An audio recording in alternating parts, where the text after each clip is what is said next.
सखी सहेली सुनने वाली सभी सखियों, सहेलियों और श्रोताओं के साथ साथ बुआ जी को भी नेहा शर्मा का नमस्कार। नमस्कार नमस्कार, स्वागत है तुम सभी का, सभी श्रोताओं का, नेहा बिटिया का। हमें लगा कि हर बार हम आपको नमस्कार बाद में कहते हैं, भूल जाते हैं हर बार, है ना? नहीं, कोई बात नहीं, आगे पीछे चलता रहता है। देखो भाई, ऐसा है ना कि मन में वो सम्मान जो है ना, वो तो है, ये हमें पता चलता है। और तुम लोगों का जो प्यार है, इसीलिए तो नाम पड़ गया प्यारी बुआ, अदरवाइज तो ऐसा कुछ है नहीं। एक दिन सभी जानना चाहेंगे प्यारी बुआ का असली नाम क्या है। असली नाम क्या है? लेकिन अब तो सब वो चीजें भी भूलते जा रहे हैं ना, भूलते जा रहे हैं। नहीं भाई, देखो ऐसा नहीं है, काम बहुत है, लेकिन यही तो याद रखने वाली बात है कि हमें क्या क्या याद रखना है। तो यानी कि साफ सफाई के समय में क्या क्या याद रखना है, इसकी गांठ बांध लें। ऐसा ना हो कि साफ सफाई में भूल ना जाना है, इसीलिए हम ये लेकर हाजिर हैं कार्यक्रम। हाँ। और बच्चे और त्योहार विषय में भी हम कुछ बातें करने वाले हैं कि बच्चे किस तरह से जुड़ते हैं त्योहारों से। जी, और बहुत सारी बातें हमारे साथियों ने भी लिखकर भेजी हैं कि कैसे किस्से कहानी और जो भी पौराणिक मान्यताएं हैं वो उनको बताई जाए। बहुत सकारात्मक जो बातें हैं, कुछ न कुछ संदेश जो है वो बताया जाए। और ऐसे में भाई, जैसे भूल ना जाए वाली जो बात है ना, भूल न जाना साफ सफाई में, तो घर की तो रौनक हम बढ़ा रहे हैं, चेहरे और अपने त्वचा की जो रौनक है वो कैसे बढ़ाएं, तो हम घरेलू उपटन भी बना लेंगे, कुछ लगा लेंगे। वो तो अक्सर नहीं भूलते हम, लेकिन याद आता है एकदम ऐसे त्योहार सिर पर आ जाते हैं, तब याद आता है कि अरे अब तो ये भी करना है, रह गया। हाँ, तो नहीं, कभी कभी रह भी जाता है, ऐसा नहीं है, याद रहता है बराबर। हाँ। लेकिन समय ही नहीं मिलता है। लेकिन और खास तौर से जब हम ये सोचते हैं कि हम जाकर कहीं पार्लर में करवाएंगे, तब तो बिल्कुल समय नहीं निकलता, बिल्कुल भी नहीं मिलता जी। और कथा सुधा आज हम सुनने वाले हैं, इसमें सुखमय जीवन की दूसरी और अंतिम कड़ी चंद्रधर शर्मा गुलेरी की ये कहानी है।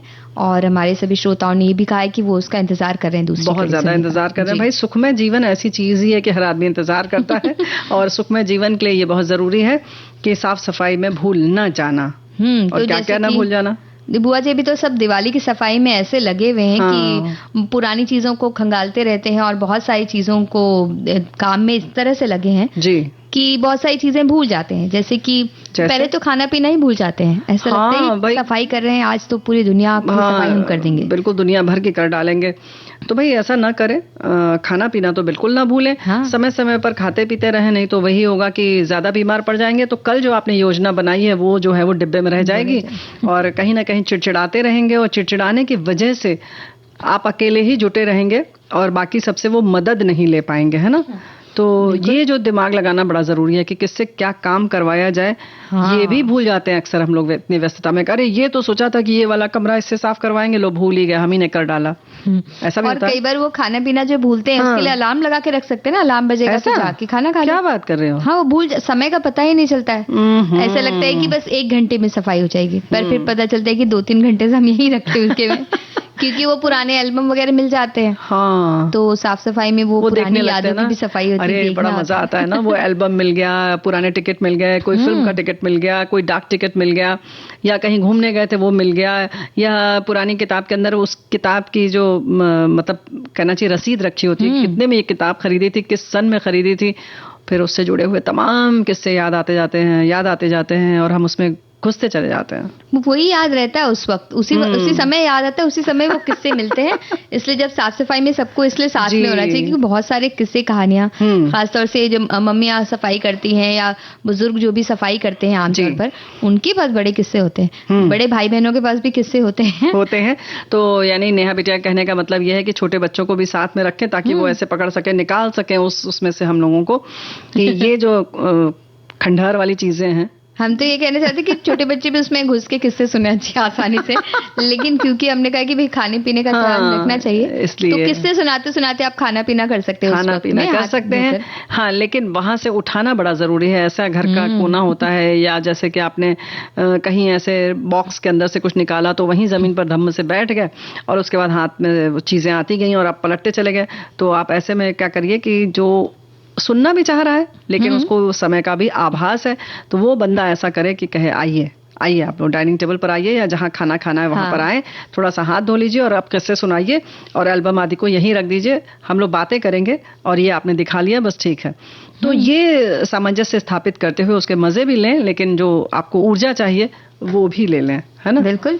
और सारी सफाई एक ही दिन में कर देंगे वाला जो एक होता है, धुन सवार होती है, कहते आज तो हम रिकॉर्ड तोड़, आज अरे हम तो ये सारा निपटा देंगे एक दिन में, और फिर जो लगते हैं उसके बाद अगले दिन उठने की हिम्मत नहीं होती, कमर दर्द हो रहा है, पैर दर्द हो रहा है, क्योंकि एक साथ इतना कुछ कर रहे हैं। तो ऐसा ना करें। एक बात और होती है कि जैसे अगर हमने मान लो एक नियत कर लिया कि इस कमरे को करना है और इसमें अभी हम मतलब ऊपरी सफाई कर लेंगे, जाला वाला मार लेंगे और ये सब कर लेंगे, बाद में पहले फिर नहा लेंगे, खा लेंगे, फिर उसके बाद बाकी काम करेंगे। लेकिन होता क्या है कि एक लालच रहती है मन में कहीं ना कहीं कि अरे थोड़ी देर का काम है, ये भी निपटा ही लेते हैं, अरे लाओ छोटा सा ये गैलरी है, इसको भी साफ कर ही लेते हैं।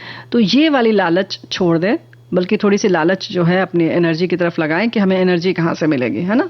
और कई बार घर के जो बुजुर्ग हैं जिनकी देखभाल करने का जिम्मा हमारे ऊपर होता है, तो हम काम के चक्कर में समय तो हमें पता नहीं होता कितना हो गया, तो ऐसे में उनकी कभी दवाइयां अगर समय पर देनी हो, उनका खाने का जो एक समय होता है निश्चित समय, वो भी देखते हैं कि काम में लगे हैं, तो वो भी नहीं कहते हैं। तो ये नहीं करना चाहिए, बल्कि उनका जो एक टाइम टेबल आपने अपने हिसाब से तय किया, उनका जो एक रोजाना वो जो काम जिस तरीके से करते हैं, हाँ, तो उसका पालन कीजिए। उसके बारे में वही कहा कि भाई अलार्म ही लगा सकते, क्योंकि समय का पता, या तो किसी को लगा सकते हैं बच्चे को कि वो अलार्म बन के आए कि भाई इतना टाइम हो गया है भाई, चलो दादाजी को दवा दो, या दादाजी के लिए ये सब्जी बनानी है, सूप बनाना है, जो भी चीज है। इसकी बिल्कुल ये तो हो गया कि बच्चे को लगा दिया। यहीं पर बात आती है बच्चों की, कि कोई गोद का बच्चा है, उसके समय का जो है वो भी ख्याल रखना जरूरी है कि उसको समय समय पर देना है। अब वो बिल्कुल रो रो के जब बेहाल हो जाता है, तब हम दौड़ते हैं दूध बनाने के लिए, या जो भी उसके लिए दलिया है, या जो भी वीनिंग फूड है उसका, यानी कि जो सप्लीमेंट्री आहार है वो हम बनाने के लिए तब दौड़ते हैं। तो इस बात का ख्याल रखें, क्योंकि उनका भोजन समय समय पर मिलते रहेगा तो आपका जो काम आसान रहेगा। और इसके अलावा कई बार ऐसा होता है ना, किसी रिश्तेदारों का फोन आया होता है और हम या किसी की मान लीजिए थोड़ी तबीयत ठीक नहीं है, हम फोन करके पूछ लें, तो हम पूरे साल भर तो ये सब काम अच्छी तरह से करते हैं, लेकिन दिवाली की सफाई इतनी होती, कहते हैं कि भाई अब अगर फोन किया तो 1 घंटे तो गए, तो हम साफ सफाई करके आराम से फोन करेंगे, और फिर वो रह जाता है, भूल जाता है। तो कई बार ऐसे में वो रिश्तेदार होते हैं, दोस्त होते हैं, वो बड़े गुस्सा हो जाते हैं, कहते हैं कि तुम तो बात ही नहीं करते हो, हम बीमार थे। तो इस तरीके का थोड़ा बहुत काम किया जा सकता है साथ में भी, अगर चाहे तो। हेडफोन का जमाना है तो हेडफोन लगा के काम करते हुए। और ये तो हो गई कि हालचाल पूछने की बात। कभी कभी ऐसा भी होता है कि जहां आपको जाना है अस्पताल में देखने, या उनके घर कोई ऐसी इमरजेंसी है, तो वो ना भूल जाएं। इस बात का जरूर ख्याल रखें, क्योंकि घर की साफ सफाई जितनी महत्वपूर्ण है, उतना रिश्तों को निभाना भी महत्वपूर्ण है ना? वो घर हम साफ रख के करेंगे क्या जब मेहमान नहीं आएंगे या रिश्तेदार नहीं आएंगे, है ना? तो कहीं ना कहीं मन में वो तलखी ना पैदा हो जाए, तो वो जिंदगी भर रहती है। हाँ, वो याद रहता है और भी याद रहता है, तो सामने वाले को भी याद। और बिल्कुल सही बात है कि यही सब समय होते हैं, उसके लिए ये नहीं कि आप कोई बहाना नहीं बना सकते, या ये नहीं कह सकते कि दिवाली थी, तो भाई दिवाली तो उनके घर के लिए भी थी, खुशी उनके लिए भी थी। तो इस समय जो भी परेशानी का माहौल है उनके यहाँ, या जो भी दिक्कत है, उसमें आप भी साझा होइए और उसको बराबर से बांटिए। और बुआ जी बिल भरना भूल जाते हैं इस चक्कर में। हाँ, और हमेशा वो लेट फीस आ जाती है, 5 रुपए 10 रुपए फिर और भरनी पड़ती है बाद में जाकर। तो वो उसके चक्कर में ये भी आप ध्यान रख सकते, वो तो खैर वैसे भी याद रखना पड़ता है पूरे महीने। नहीं तो देखो, बिजली का बिल है, चाहे आपके इंटरनेट का हो, या कोई टिकट आपको खरीदना है, जैसे कहीं जाना है 3 महीने बाद 2 महीने बाद उसका टिकट खरीदना है। इसके संग संग बैंक के भी बहुत सारे काम होते हैं जिन्हें आप नजरअंदाज नहीं कर सकते, वो आप जरूर करें। तो बैंक की छुट्टियां सब जगह होती हैं, तो फिर वहां भी बंद हो जाएगा, तो वो काम तो बिल्कुल ही नहीं होता है। हाँ, तो उन सारी चीजों का ख्याल रखें भाई, जैसे हम ख्याल रखते हैं। और किसी को मिलने बुलाना चाहते हैं आप घर में, तो उन्हें भी समय पर बताने का याद रखें, नहीं तो वो कहेंगे कि अभी इन्होंने तो बस एकदम 1 दिन पहले ही बताया, अब हम नहीं जाएंगे, या उन्होंने किसी और के घर जाने के लिए हाँ कह दिया है, तो भी वो आपके यहाँ नहीं आएंगे फिर। तो जितनी मिठाइयाँ आपने बनाई, जितनी साफ सफाई करके सजावट की है, तो वो रह जाएगी। फिर आप ऐसे तो खुद के लिए भी करते हैं, लेकिन लेकिन कहीं ना कहीं ये इच्छा रहती है कि हम एक दूसरे के घर जाएं, क्या पकवान बना है उसके हाथ का भी स्वाद का मजा लें, खुद अपने हाथ घर का भी खिलाएं। तो ये जो आदान प्रदान वाली प्रक्रिया है वो बहुत सोच समझ के बनाई गई है, और साफ सफाई तो भाई अपने लिए भी है और दूसरों के लिए भी है। तो इस बात का ख्याल रखें कि जिसलिए आपने ये सब प्रयोजन कर रहे हैं, वो जो न्योता देने वाली बात है वो समय से हो जाए, और बाकी काम हम भी समय से करते ही हैं, जैसे कि गीत हम समय से सुनवाते हैं, सुनाएंगे बुआ जी, लेकिन एक और बात है जो बिल्कुल भी भूलना नहीं चाहिए। क्या? वो क्या होता है, इतनी साफ सफाई में सारे खाली बर्तन डिब्बे सब निकालते हैं, लेकिन उन्हें बेचना ही भूल जाते हैं। कबाड़ी बुलाकर बेचते हैं ना, वो बेचना ही भूल जाते हैं, तो कचरे वैसे साइड में रखे रह जाते हैं ना। तो ऐसा नहीं होना चाहिए, बिल्कुल साफ सफाई करें तो ठीक से करें जी। खाली डब्बा खाली बोतल, खाली डब्बा खाली बोतल ले ले मेरे यार, खाली से मत नफरत करना, खाली सब संसार। खाली डब्बा खाली बोतल ले ले मेरे यार, खाली से मत नफरत करना, खाली सब संसार।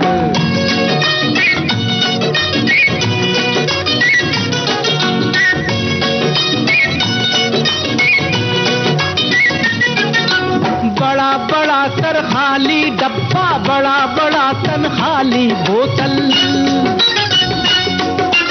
बड़ा बड़ा सर खाली डब्बा, बड़ा बड़ा तन खाली बोतल, वो भी आधे खाली निकले जिन पे लगा था भरे का लेबल, वो भी आधे खाली निकले जिन पे लगा था भरे का लेबल। हमने इस दुनिया के दिल में झांका है 100 बार, ले ले खाली डब्बा खाली बोतल ले ले मेरे यार, खाली से मत नफरत करना, खाली सब संसार।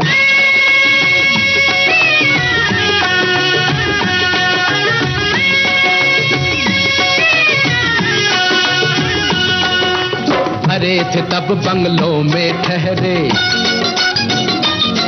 अरे खाली हुए तो हम तक पहुंचे। भरे थे तब बंगलों में ठहरे, खाली हुए तो हम तक पहुंचे। महलों की खुशियों के पाले, फुटपाथों के गम तक पहुंचे। महलों की खुशियों के पाले, फुटपाथों के गम तक पहुंचे। इन शरणार्थियों के सर पर दे दे थोड़ा प्यार, ले खाली डब्बा खाली बोतल ले ले मेरे यार, खाली से मत नफरत करना, खाली सब संसार।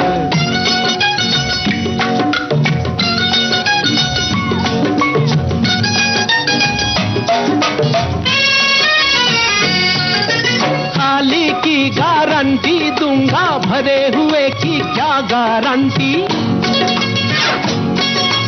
खाली की गारंटी दूंगा, भरे हुए की क्या गारंटी। शहद में गुड़ के मेल का डर है, घी के अंदर तेल का डर है। तंबाकू में घास का खतरा, सेंट में झूठी बात का खतरा। मक्खन में चर्बी की मिलावट, केसर में कागज की खिलावट। मिर्ची में ईंटों की घिसाई, आटे में पत्थर की पिसाई। विस्की अंदर टिंचर घुलता, रबड़ी बीच प्लॉटिन तुलता। क्या जाने किस चीज में क्या हो, गरम मसाला नींद भरा हो। खाली की गारंटी दूंगा, भरे हुए की क्या गारंटी। क्यों दुबदा में पड़ा है प्यारे, झाड़ दे पॉकेट खोल दे अंटी। क्यों दुबदा में पड़ा है प्यारे, झाड़ दे पॉकेट खोल दे अंटी। ओ छान पीस कर खुद भर लेना, आओ आओ आओ आओ। छान पीस कर खुद भर लेना, जो कुछ हो दरकार। ले ले खाली डब्बा खाली बोतल ले ले मेरे यार, खाली से मत नफरत करना, खाली सब संसार। भाई खाली डब्बा ओ मेरी भाभी, खाली बोतल ओ लाला। खाली डब्बा खाली बोतल ले ले मेरे यार, खाली से मत नफरत करना, खाली सब संसार। खाली डब्बा खाली। तो बुआ जी, हाँ, आप बताइए क्या करना है। देखो भाई, क्या करना है, इस गीत की ये जो लाइन है ना, वो इतनी जबरदस्त है कि खाली से नहीं घबराना चाहिए। और खाली की गारंटी है, लेकिन भरे हुए की गारंटी नहीं है कि उसके अंदर क्या है। जी। तो ये जो सबक हमें जिंदगी में मिलता रहता है, वो देखने की जरूरत है कि हम उसको किस तरह से देखते हैं। और सबक हमें हर चीज में मिलता है, चाहे वो तीज त्योहार हो, चाहे जो भी चीज हो। बिल्कुल। तो वो कहते हैं ना, जिसका दिमाग, वो कोई अगर ये सोचता है कि हमें बहुत कुछ आता है, तो फिर वो कुछ सीखता नहीं है। लेकिन जिसे पता है कि नहीं, हम आगे कुछ सीख सकते हैं, हमें ये चीजें नहीं आती शायद, तो इसलिए उसका दिमाग वो सोचता है कि थोड़ा खाली और ज्ञान भरना चाहिए, तो ज्ञान भरता जाता है। बिल्कुल, जब खाली होगा तभी कुछ भर सकते हैं उसमें। और जिज्ञासु बने रहना भी एक तरीके से खालीपन की निशानी है, यानी गुंजाइश है, इसमें कुछ डाला जा सकता है। तो ये जो त्योहार आते हैं वो भी हमें बहुत कुछ सिखाते हैं, यानी कहीं ना कहीं हमारी जानकारी में इजाफा करते हैं, वो भरते हैं, है ना? बिल्कुल। और सबसे ज्यादा सवाल अगर किसी के पास होते हैं तो बच्चों के पास होते हैं। क्योंकि उनके लिए सारी चीजें नई होती हैं, तो उन्हें इतना सब कुछ पूछना होता है हमसे कि ये क्यों हो रहा है, ऐसा क्यों हो रहा है, और इतने सारे सवाल होते हैं, कई बार हमारे पास तो कुछ जवाब ही नहीं होते। लेकिन भाई ऐसा है कि इसके लिए तैयार रहिए, और खासतौर से जब त्योहार आ रहे हों तब तो जरूर तैयार रहिए, क्योंकि बच्चों को बताना है। और कहीं ना कहीं केवल बच्चों की क्या हम बात करें, बच्चों के बहाने हमें भी पता चल जाता है। हाँ, और कई बार जब बचपन में हमें त्योहारों में क्यों मजा आता था, क्योंकि जो बड़े बुजुर्ग हमारे घर में होते थे वो हमें बताते थे कि इसलिए मनाया जाता है त्योहार। कोई कहानी उससे जुड़ी होती थी, वो बताते थे, साथ ही हमें बताते थे क्या क्या होता है, तो हमें शामिल किया जाता था। तो मतलब जितनी उम्र जिसकी है उसके हिसाब से उन्हें काम दिया जाता। और उन्हें लगता था कि अब हम बड़े होंगे तो फिर, मतलब जैसे सबसे छोटे बच्चे को सिर्फ दिया लाने का अगर काम दिया जा रहा है, तो वो ये सोचता था बड़ा होऊंगा तो मैं रंगोली बनाने मिलेगी, या मुझे तोरण के लिए वो सुई पकड़ने मिलेगी, या हम दीपक तो रख दिया जाएगा, हो सकता है जलाने का भी मौका मिले जल्दी ही। लेकिन ये जो स्नेह और उसकी बाती की बात तुमने की, बहुत अच्छी बात है कि ये हम बता सकते हैं कैसे ये मिट्टी का दिया है छोटा सा, लेकिन इसमें स्नेह डाल दो तो किस तरह से प्रकाशित होता है। तो ऐसे ही हम अपने संबंधों को बता सकते हैं कि संबंध कहने के लिए कुछ नहीं है, लेकिन अगर उसमें स्नेह की बाती हो तो जाहिर है कि वो रोशनी देता है, सुकून देता है। तो ये सारी चीजें हम थोड़ा थोड़ा करके बता सकते हैं। और जो हम लोगों ने बचपन से पढ़ा है कि हाँ, बारिश में बड़े कीड़े मकोड़े आ जाते हैं, और इस समय जब हम सरसों का दिया जलाते हैं तो सारे कीड़े मकोड़े भाग जाते हैं, तो ये सारी चीज तो है ही, है ना? हाँ, ये भी बता सकते हैं। और साल में एक बार ये सफाई जरूरी होती है कि अगर, मतलब यूं तो सफाई रोज ही करनी चाहिए, अक्सर करते रहना चाहिए बीच बीच में, लेकिन फिर भी अगर नहीं कर पा रहा है कोई पूरी तरह से सफाई, तो दिवाली एक ऐसा पर्व मनाया जा रहा है कि इस दिन तो अच्छी तरह से घर की पुताई रंगाई सब हो जाती है। बिल्कुल, और ये इसी बहाने हो जाएगी, फिर हम और कोई बहाना नहीं चला पाएंगे कि अरे समय नहीं मिला, या पैसा नहीं था, या कोई और समस्या थी, घर में कोई बीमार था। तो इस समय हम देखो ना क्या होता है, जब त्योहार आते हैं तो ऐसे ही मिलना मिलाना भी होता है, सब चीजें एक तरफ हो जाती है और हम मिल लेते हैं। ऐसे ही सफाई हो जाती है इस समय।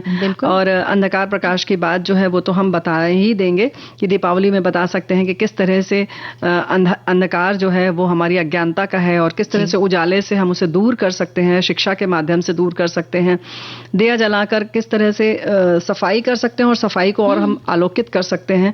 ये सारी चीजें बताना बड़ा जरूरी है। बिल्कुल। और सिर्फ कहानियां जो हैं प्रचलित हैं, जो पुराण से पौराणिक कहानियां हैं, वो तो हम उन्हें बताते ही हैं, लेकिन साथ ही साथ वर्तमान समय में क्या प्रासंगिकता है उस त्योहार की, ये भी उन्हें बताएं, ताकि उन्हें एक मतलब एक तरह से वो एक जुड़ सके उससे, ऐसा ना हो कि बस सिर्फ ये कथा है इसलिए हम ये कर रहे हैं, ऐसा ना हो। बिल्कुल, ये सोचेंगे कि फिर तो हम रूढ़िवादी हो गए और ये चल रहा है बस इसलिए चल रहा है।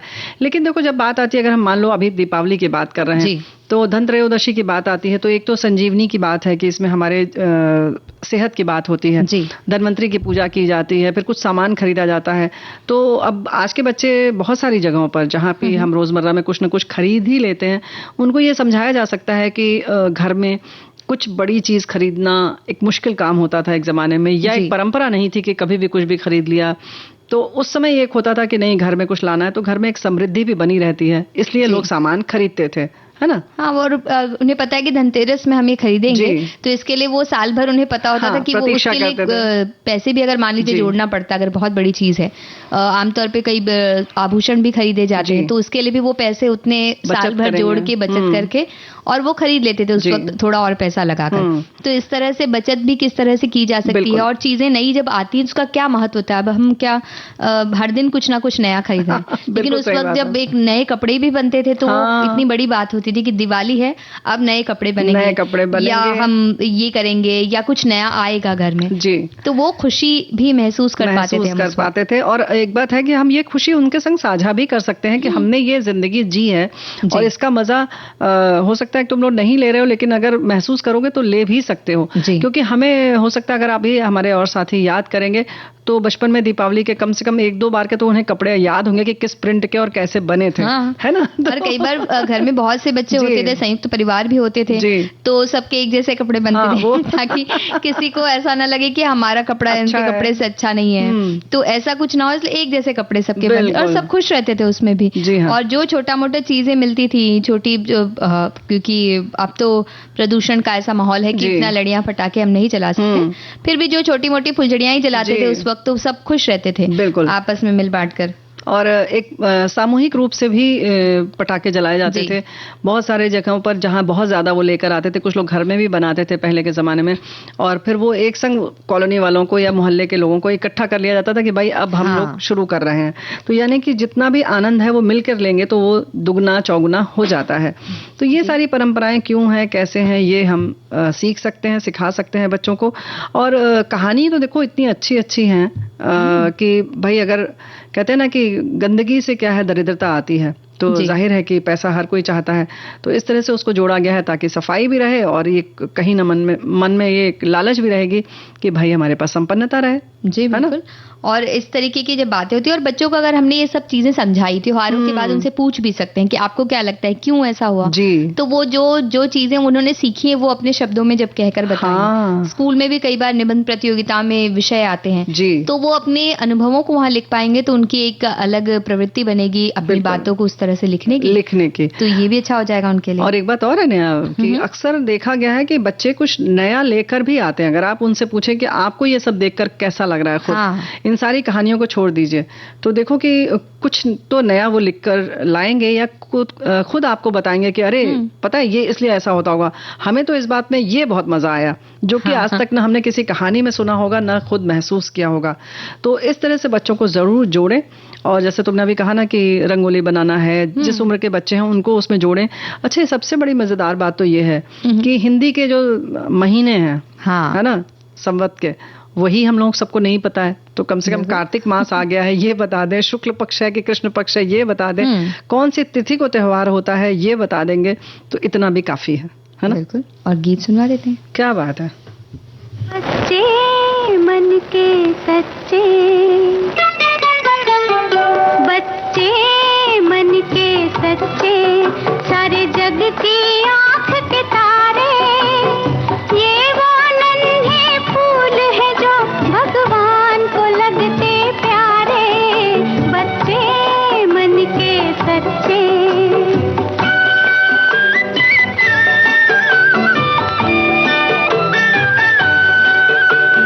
खुद रूठे खुद मन जाए, फिर हम जोली बन जाए, झगड़ा जिसके साथ करे, अगले ही पल फिर बात करे, झगड़ा जिसके साथ करे, अगले ही पल फिर बात करे। इनको किसी से बैर नहीं, इनके लिए कोई गैर नहीं, इनका भोलापन मिलता है सबको बाह पसारे, बच्चे मन के सच्चे, सारे जग की आंख के तारे, ये वो नन्हे फूल है जो भगवान को लगते प्यारे, बच्चे मन के सच्चे।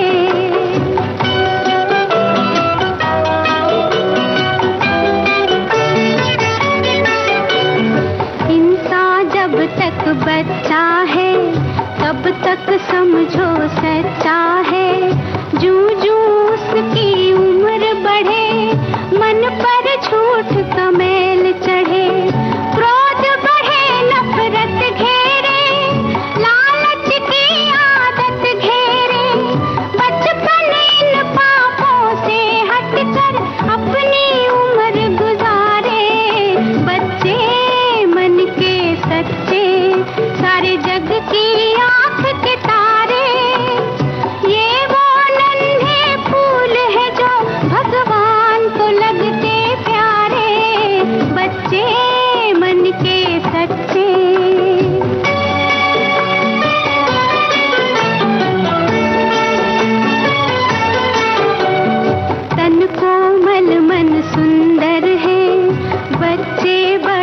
से बेहतर है।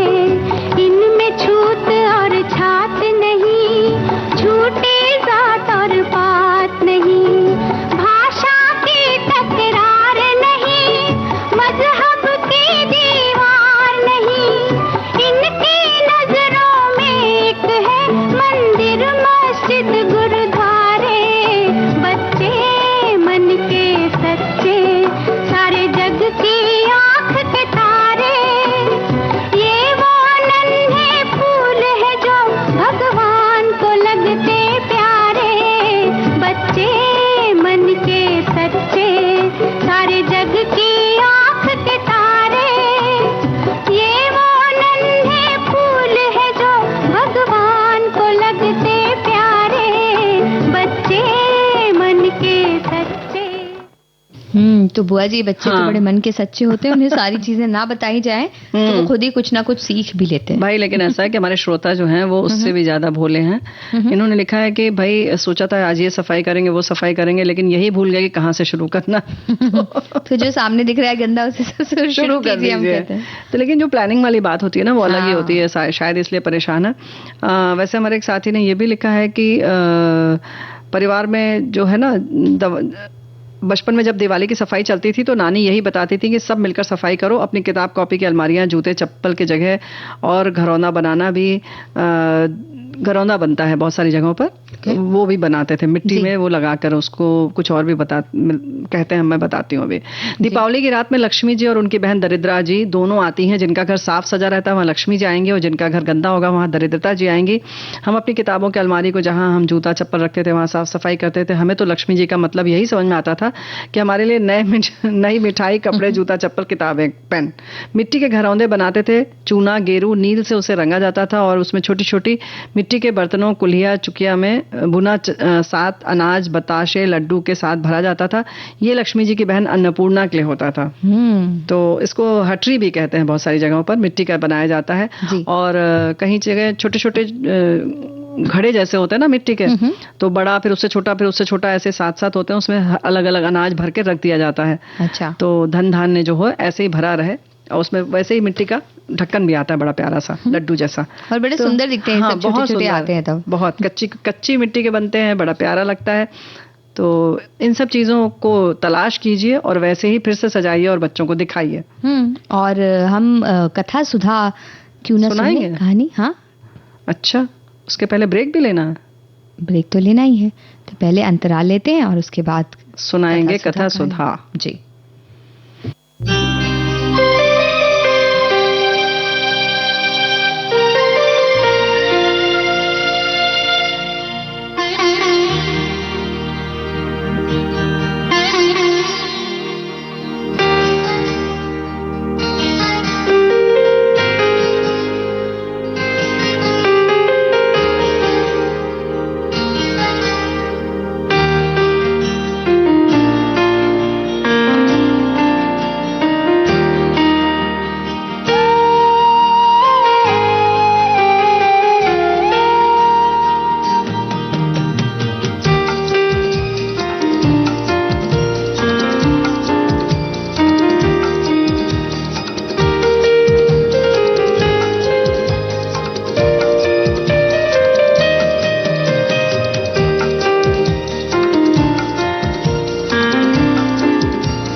अंतराल के बाद आप सभी का एक बार फिर से स्वागत है। आप सुन रहे हैं कार्यक्रम सखी सहेली। जी हाँ, तो सखियों सहेलियों के संग कार्यक्रम तो सुन रहे हैं, उपटन की भी बात करेंगे, लेकिन पहले कथा सुधा सुना दें। बिल्कुल, है ना, सुखमय जीवन।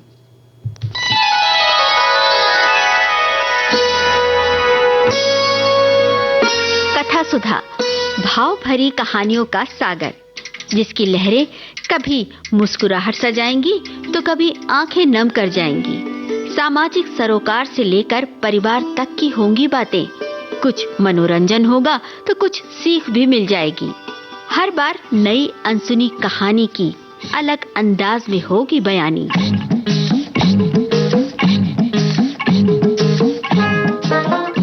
कहानी की मौलिकता बनाए रखते हुए श्रोताओं के लिए कार्यक्रम रोचक और सुगम हो, इसलिए कहानी में थोड़े बहुत बदलाव किए गए हैं। आशा है आपको कथा सुधा में डूबना अच्छा लगेगा। कथा सुधा में आज हम लेकर आए हैं चंद्रधर शर्मा गुलेरी जी की कहानी सुखमय जीवन। सुखमय जीवन व्यवहारिक ज्ञान के एक ऐसे कोण पर प्रकाश डालती है कि सुनने वाले पढ़ने वाले अंत तक कहानी से बंधे रहते हैं और जब कहानी समाप्त होती है तो उनके चेहरे पर एक मुस्कान खिल जाती है। तो आइए आज सुनते हैं इस कहानी का दूसरा और अंतिम भाग।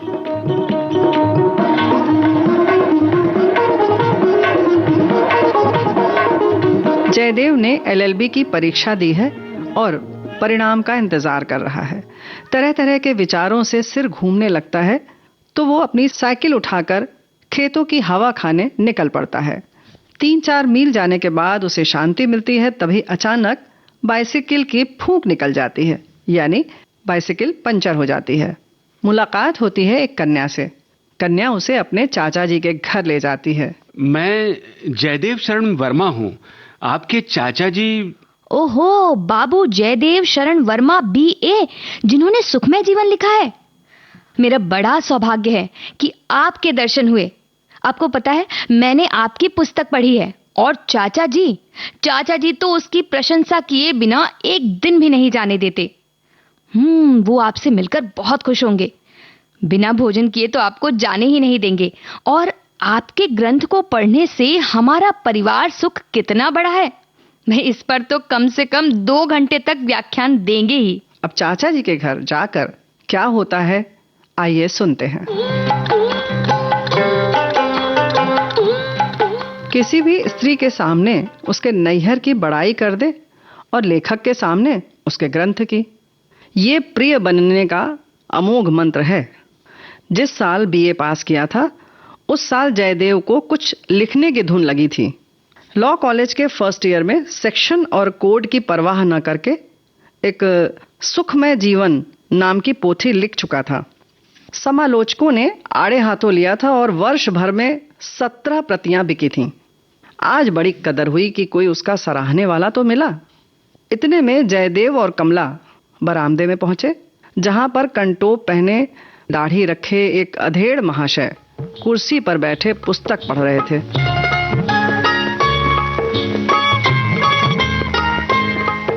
बालिका बोली, चाचा जी, आज आपके बाबू जयदेव शरण वर्मा BA को साथ लेकर आई हूँ। अच्छा? इनकी बाइसिकल बेकाम हो गई है।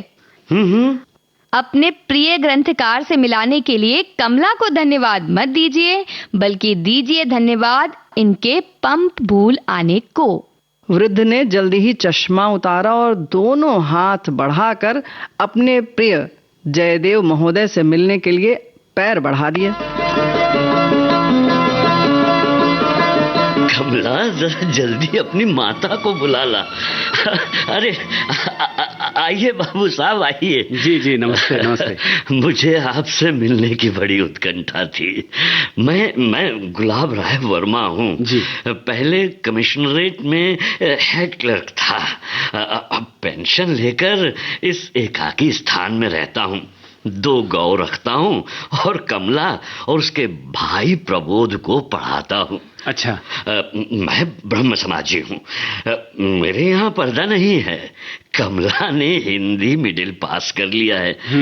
हमारा समय शास्त्रों को पढ़ने में बीतता है। मेरी धर्म पत्नी भोजन बनाती और कपड़े सी लेती है। मैं उपनिषद और योग वशिष्ठ का तर्जुमा पढ़ा करता हूँ। स्कूल में लड़के बिगड़ जाते हैं, प्रबोध को इसीलिए घर पर पढ़ाता हूँ। अच्छा। इतना परिचय दे चुकने पर वृद्ध ने श्वास लिया। जयदेव को इतना ज्ञान हुआ कि कमला के पिता उन्हीं की जाति के हैं। जो कुछ उन्होंने कहा था उसकी ओर तो जयदेव के कान नहीं थे। हाँ, कान उधर थे जिधर से माता को लेकर कमला आ रही थी। आपका ग्रंथ बड़ा ही अपूर्व है। जी धन्यवाद। दाम्पत्य सुख चाहने वालों के लिए लाख रुपए से भी अनमोल है। धन्य है आपको। स्त्री को कैसे प्रसन्न रखना, घर में कलह कैसे नहीं होने देना, बाल बच्चों को क्यों कर सच्चरित्र बनाना, इन सब बातों में आपके उपदेश पर चलने वाला पृथ्वी पर ही स्वर्ग सुख भोग सकता है। पहले कमला की माँ और मेरी कभी कभी खटपट हो जाया करती थी। उसके ख्याल अभी पुराने ढंग के हैं। जी जी। पर जब से मैं रोज भोजन पीछे आध घंटे तक आपकी पुस्तक का पाठ सुनाने लगा हूँ, तब से हमारा जीवन हिंडोले की तरह झूलते झूलते बीतता है। जयदेव को कमला की माँ पर दया आई, जिसको वो कूड़ा करकट रोज सुनना पड़ता होगा। अब सोचा कि हिंदी के पत्र संपादकों में ये बूढ़ा क्यों ना हुआ। यदि होता तो आज जयदेव की तूती बोलने लगती। आपको गृहस्थ जीवन का कितना अनुभव है जी। आप सब कुछ जानते हैं। भला इतना ज्ञान कभी पुस्तकों में मिलता है? कमला की माँ कहा करती थी कि आप केवल किताबों के कीड़े हैं, सुनी सुनाई बातें लिख रहे हैं। हाँ। मैं बार बार ये कहता था कि इस पुस्तक के लिखने वाले को परिवार का खूब अनुभव है। मगर धन्य है आपकी सहधर्मिणी जी।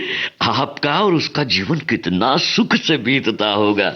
और जिन बालकों के आप पिता हैं, वे कैसे बड़भागी हैं कि सदा आपकी शिक्षा में रहते हैं। सुनिए, और आप जैसे पिता का उदाहरण देखते हैं। क्या हो।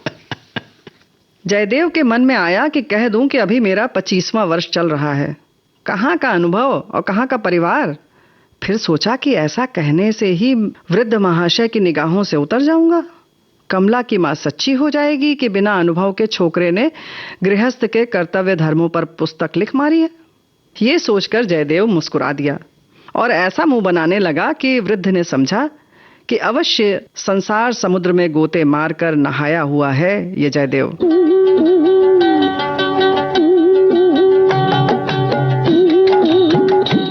वृद्ध ने उस दिन जयदेव को जाने नहीं दिया।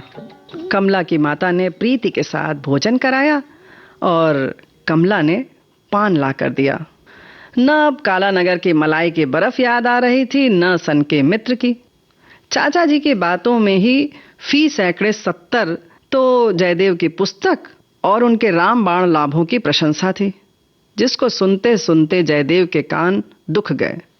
फी सैकड़े 25 वो जयदेव की प्रशंसा और पति जीवन पितृजीवन की महिमा गा रहे थे। काम की बात बस 20वां हिस्सा थी, जिससे मालूम पड़ा कि अभी कमला का विवाह नहीं हुआ है। उसे अपने फूलों की क्यारियों को संभालने का बड़ा प्रेम है। सखी के नाम से महिला मनोहर मासिक पत्र में लेख भी लिख दिया करती है। सायकाल को जयदेव बगीचे में टहलने निकला। देखता क्या है, एक कोने में केले के झाड़ों के नीचे मोतिये और रजनीगंधा की क्यारियां हैं और कमला उसमें पानी दे रही है। सोचा कि यही समय है, आज मरना है या जीना है। उसको देखते ही जयदेव के हृदय में प्रेम की अग्नि जल उठी और दिन भर वहां रहने से वो धधकने लग गई थी। 2 ही पहर में जयदेव बालक से युवा हो गया था। अंग्रेजी महाकाव्यों में, प्रेममय उपन्यासों में और कोर्स के संस्कृत नाटकों में जहां जहां प्रेमिका प्रेमी का वार्तालाप पढ़ा था, वहां वहां का दृश्य स्मरण करके वहां वहां के वाक्यों को घोंक रहा था। पर यह निश्चय नहीं कर सका कि इतने थोड़े परिचय पर बात कैसे करनी चाहिए। अंत में अंग्रेजी पढ़ने वाले की धृष्टता ने आर्य कुमार की शालीनता पर विजय पाई और चपलता कहिए, बेसमझी कहिए, ढीठपन कहिए, पागलपन कहिए, दौड़कर कमला का हाथ पकड़ लिया। उसके चेहरे पर सुर्खी दौड़ गई। डोलची उसके हाथ से गिर पड़ी और जयदेव ने उसके कान में कहा, आपसे एक बात कहनी है। क्या? यहाँ भला कहने की कौन सी बात है? जब से आपको देखा है तब से। बस चुप करो, ऐसी धृष्टता। अब वचन प्रवाह उमड़ चुका था। जयदेव स्वयं नहीं जानता था कि वो क्या कर रहा है, पर लगा बकने। सुनिए तो। प्यारी कमला, तुम मुझे प्राणों से बढ़कर हो। प्यारी कमला, मुझे अपना भ्रमर बनने दो। मेरा जीवन तुम्हारे बिना मरुस्थल है, उसमें मंदाकिनी बनकर बहो। मेरे जलते हुए हृदय में अमृत की पट्टी बन जाओ। जब से तुम्हें देखा है, मेरा मन मेरे अधीन नहीं है। मैं तब तक शांति न पाऊंगा जब तक तुम... आपको ऐसी बातें कहते लज्जा नहीं आती? धिक्कार है आपकी शिक्षा को, धिक्कार है आपकी विद्या को। इसी को आपने सभ्यता मान रखा है कि किसी अपरिचित कुमारी से एकांत ढूंढकर ऐसा घृणित प्रस्ताव करे? तुम्हारा ये साहस कैसे हो गया? तुमने मुझे क्या समझ रखा है? सुखमय जीवन का लेखक और ऐसा घृणित चरित्र? चुल्लू भर पानी में डूब मरो, अपना काला मुंह मत दिखाओ। अभी अभी चाचा जी को बुलाती हूँ। जयदेव बस सुनता जा रहा था। सोचने लगा, क्या मैं स्वप्न देख रहा हूं? ये अग्निवर्षा किस अपराध पर? तो फिर जयदेव ने भी हाथ नहीं छोड़ा। कहा, सुनो कमला, यदि तुम्हारी कृपा हो जाए तो सुखमय जीवन... देखा तेरा सुखमय जीवन जी?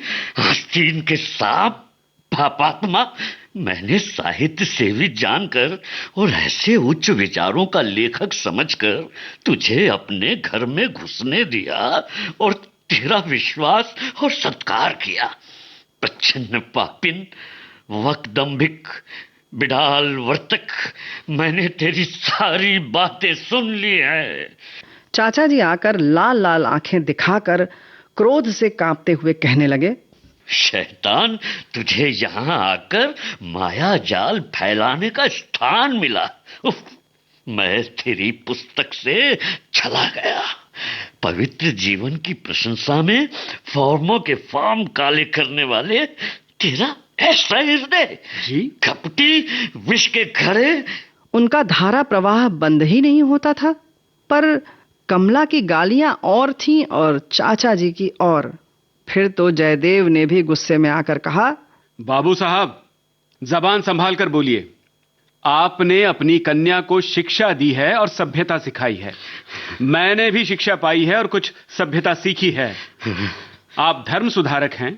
यदि मैं उसके गुण रूपों पर आसक्त हो गया तो अपना पवित्र प्रणय उसे क्यों न बताऊं?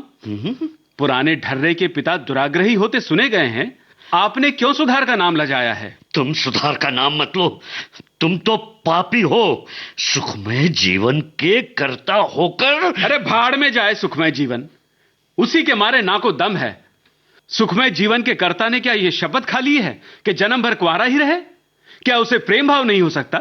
क्या उसमें हृदय नहीं होता? जीवन भर कंवारा है? काहे की? मैं तो आपकी पुत्री से निवेदन कर रहा था कि जैसे उसने मेरा हृदय हर लिया है, वैसे यदि अपना हाथ मुझे दे दे तो उसके साथ सुखमय जीवन के उन आदर्शों का प्रत्यक्ष अनुभव करूं जो अभी तक मेरी कल्पना में है। पीछे हम दोनों आपकी आज्ञा मांगने आते, आप तो पहले ही दुर्वासा बन गए। तो आपका विवाह नहीं हुआ है? नहीं।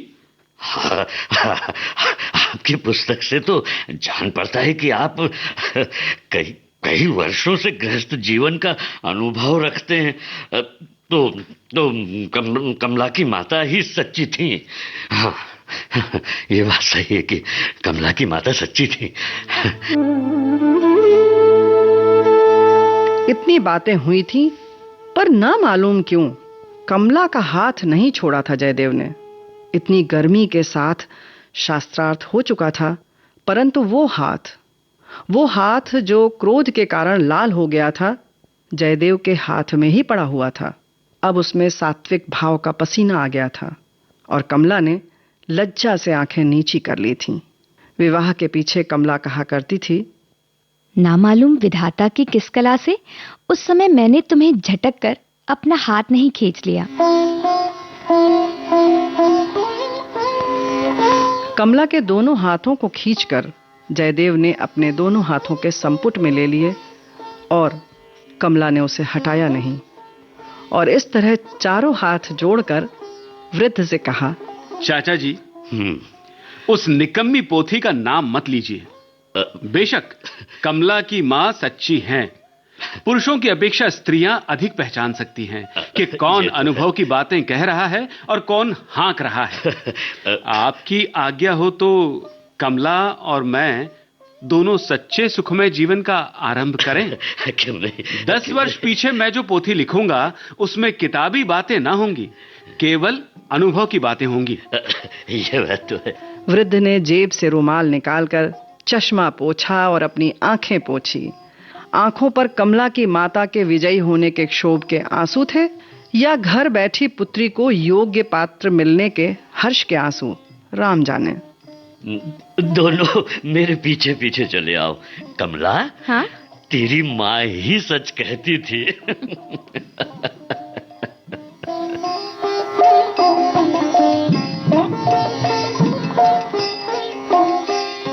वृद्ध बंगले की ओर चलने लगे। उनकी पीठ फिरते ही कमला ने आंखें मूंद कर जयदेव के कंधे पर सिर रख दिया।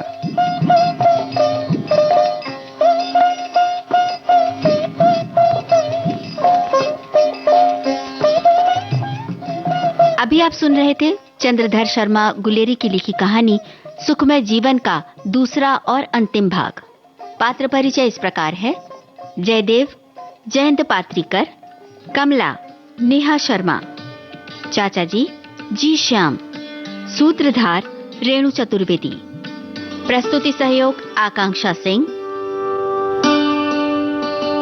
प्रस्तुतकर्ता अनुश्री पाठक, परिकल्पना और निर्देशन रेणु चतुर्वेदी।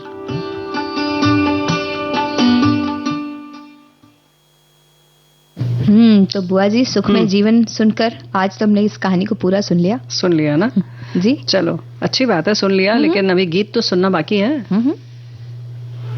दिल का भंवर करे पुकार, प्यार का राग सुनो, प्यार का राग सुनो रे।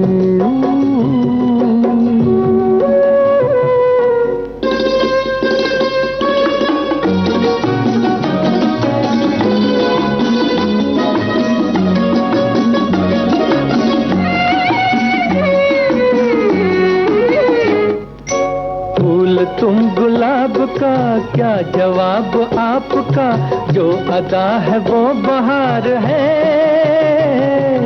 आज दिल की बेकली आ गई जुबान पर, बात ये है तुमसे प्यार है। दिल तुम्हीं को दिया रे, प्यार का राग सुनो रे।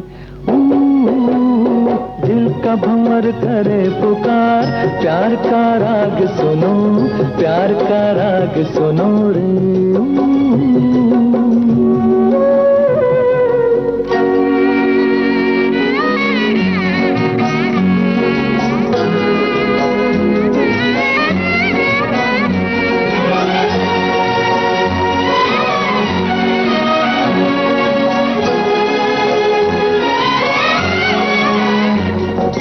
चाहे तुम मिटाना पर न तुम गिराना, आंसू की तरह निगाह से। प्यार की ऊंचाई, इश्क की गहराई, पूछ लो हमारी आह से। आसमां छू लिया रे, प्यार का राग सुनो रे। दिल का भंवर करे पुकार, प्यार का राग सुनो, प्यार का राग सुनो रे।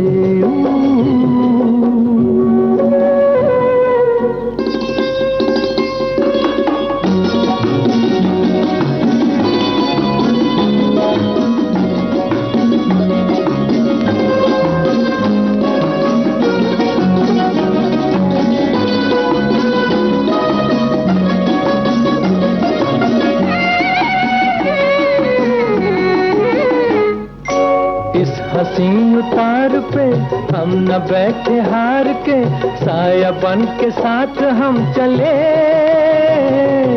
आज मेरे संग तू, गूंजे दिल की आरज़ू, तुझसे मेरी आंख जब मिले। जाने क्या कर दिया रे, प्यार का राग सुनो रे। दिल का भंवर करे पुकार, प्यार का राग सुनो, प्यार का राग सुनो रे।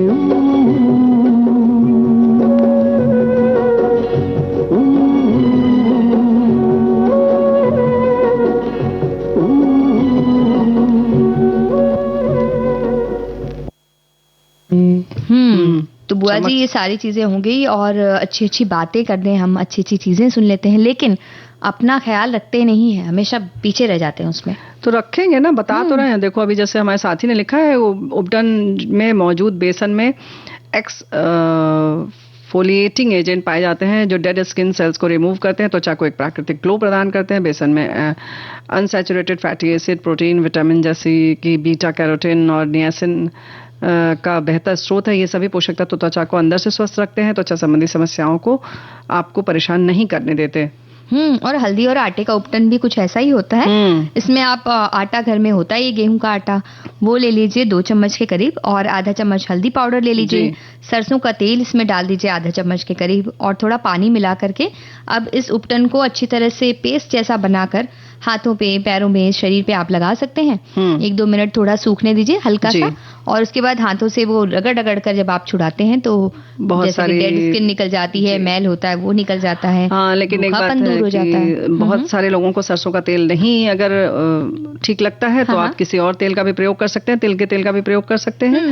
1 चम्मच बेसन में 2 चम्मच मलाई मिला लें, अगर मलाई ना हो तो दूसरी उसकी जगह दूध भी मिला सकते हैं, और इसको भी चेहरे पर और भी जगह इस्तेमाल कर सकते हैं। लेकिन ये दोनों जो अभी हमने बताए इनको बहुत ज्यादा सूखने ना दे, नहीं तो रगड़ेंगे तो त्वचा में दाने निकल सकते हैं। अगर सूख गए हैं मान लीजिए तो फिर पानी से धो लीजिए, फिर रगड़िए मत उसे। रगड़िए नहीं, या फिर चाहे तो आप जैसे दूध वाला है तो इसमें हल्के से दूध का छिट्टा सा चेहरे पर दे लें, या जहां भी लगाया आपने तो उसको थोड़ा नम कर लीजिए और फिर छुड़ाइए। 2 चम्मच बेसन, 1 चुटकी हल्दी, एलोवेरा जेल 1 चम्मच और थोड़ा दही और गुलाब जल मिलाकर लगाइए, ग्लोइंग उपटन तैयार है। जो बड़ी आसानी से बन जाते हैं ना घरेलू उपटन। और बेसन के साथ में आप चंदन का पाउडर मिला सकते हैं, दूध पाउडर मिला सकते हैं, साथ में हल्दी पाउडर, नींबू का रस, 1 चम्मच शहद, ये सब चीजें अगर मिलाकर आप लगाते हैं तो 20 मिनट के लिए चेहरे पर मलकर आप रख दीजिए चेहरे पर लगाकर, और मुंह धोएंगे तो एकदम टैनिंग भी दूर हो जाती है, जो टैनिंग दूर हो जाती है, यानी कि धूप से जो चीजें हुई हैं वो। और जो हमने आटे और उसका सरसों के तेल वाला उपटन बताया, हमारे साथी यही लिख रही हैं कि सर्दियों में, अरे होली के समय रंग छुड़ाने के लिए भी ये उपटन लगाया जाता है। वैसे ये जो समय शुरू हुआ है, जब हम लोग यहाँ पर बहुत सारी जगहों पर ये रूप चौदस जो होती है उसमें उपटन लगाते ही हैं, इसीलिए कि पूरी सर्दी भर आप अपनी त्वचा की अच्छे से देखभाल करिए और उपटन का प्रयोग करें। केवल सरसों जो होती है, पीली वाली सरसों को पीसकर उसका भी उपटन लगाने से बहुत त्वचा में चमक आती है। और ये मसूर की दाल का उपटन भी बहुत कारगर होता है जी। मसूर की दाल आप पीस सकते हैं या उसका पाउडर भी मिलता है, और इसमें हल्दी पाउडर और दूध अगर आप मिला करके हल्के हाथों से शरीर में लगा लें और थोड़ी देर के बाद इसको धो लें तो बड़ी अच्छी तरह से निखार आपके चेहरे पर नजर आता है और बहुत अच्छा लगता है। मूंग दाल का भी प्रयोग कर सकते हैं इसकी जगह पर जी हाँ, लेकिन बेहतर है कि मसूर की दाल का कुछ अलग ही उपयोग है। ऐसे ही तुरंत अगर आपको करना है और आप इस तरह से दाल नहीं पीस पा रहे हैं, ओट्स भी जो होता है ना थोड़ा सा दरदरा भी होता है, इसको थोड़ा सा दूध में भिगो दीजिए, उसके बाद चेहरे और हाथ पैरों के साथ ही शरीर में लगाकर मल लीजिए और थोड़ी देर बाद पानी से धो लीजिए। और अगर रूखी त्वचा है तो आप सिर्फ शहद भी अगर अपने चेहरे पर मलकर करते हैं तो भी आपके चेहरे पर एक अलग ही निखार आ जाता है। दही शहद भी प्रयोग में ला सकते हैं।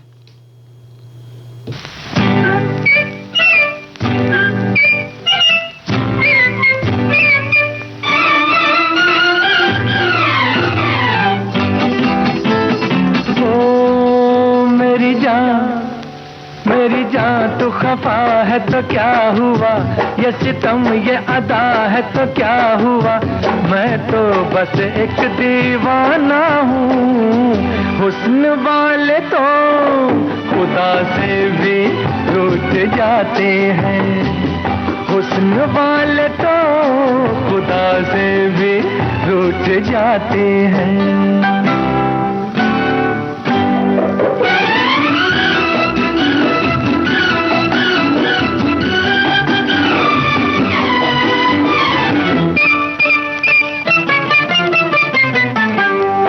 हुस्न की है आदत पुरानी, तड़पे मोहब्बत तरसे जवानी, होठों पे शिकवे, आंखों में पानी, हम आशिकों की है ये निशानी।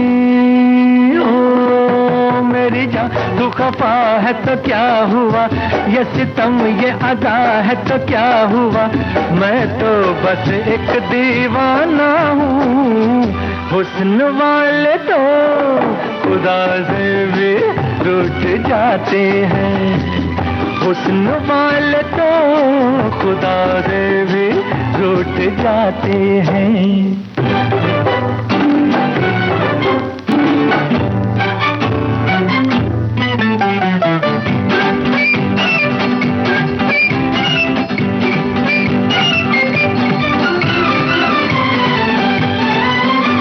मैं दूर जाऊं तो पास आना, मैं पास आऊं तो दूर जाना, नजरें झुका के हाय नजरें चुराना, कितना हंसी है तेरा बहाना।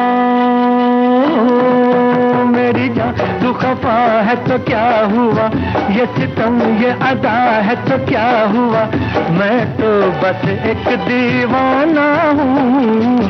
हुस्न वाले तो खुदा से भी रूठ जाते हैं, हुस्न वाले तो खुदा से भी रूठ जाते हैं। तो बुआ जी एक ऐसी ही बात हमें कहनी है जिससे सब रूठ सकते हैं।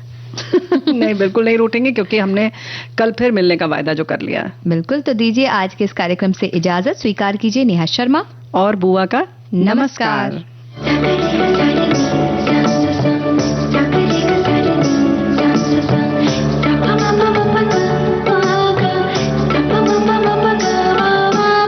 सखी सहेली।